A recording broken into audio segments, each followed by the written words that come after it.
Adeten bir de görmüşsünüz de başınıza gelir de. Biz elimden böyle oturmuşa çırpıydı, elimden kalemin ucu doktorum geri oradan çıkıyor. Hele tapabilmir emri zulüm ya. Bu hayatta da böyle şeyler var. Bu ihtiyaç şeydi. Ondan böyle. O arada. Elimden, kardeşim iyi oldu sizin yoldaşınız. O namaz kılmaya gitti, geleceğim. Elimden düşeni tapabilmirəm. İtiklər ömrümdən gün oğurluyur. Elə bir dağınıq durub qəsdimə şeytan çıkmıştırır, cin oğurluyur. Kapının ağzında əlimdən düşən gedib çarpayımın altından çıxır. İtirib gəzdiyim yalan olmasın, torpağıma biri qadından çıxır. İti itirəndə, iti gəzəndə, iti axtaranda gic olur adam. Sonradan sonraya tapa bilirsən, sonradan tapanda gec olur ata.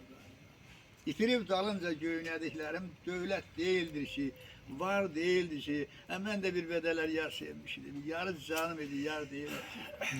Meh sığal çəkərdi yanaqlarına, ipək saçlarında yel oynayardı, axıdıb tökərdi yüz aşağı, sinəsi üstündə tel oynayardı.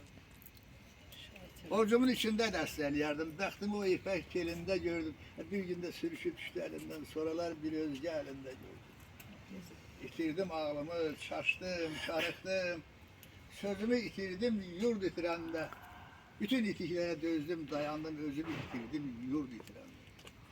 Ağlını itirmiş bir şairəm.